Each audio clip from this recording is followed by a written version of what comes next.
Lagi mo lang isaisip na hindi mo makakamit ang tagumpay hanggat hindi mo nararanasan ang dagok ng buhay.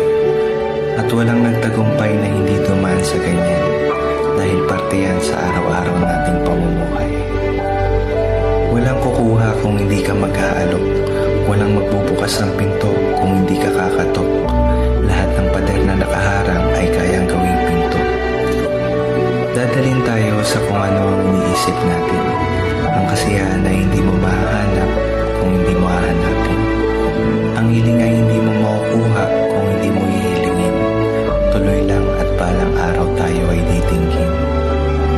Hindi natin mapagtutugma ang hinaharap para sa iyong kinabukasan.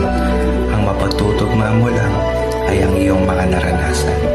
Gawin mo itong pundasyon para manatiling matatag papunta sa magandang kapalaran. Hindi mahalaga kung ilang beses tayong patumbahin ng buhay.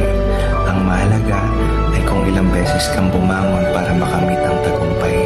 Huwag kang susuko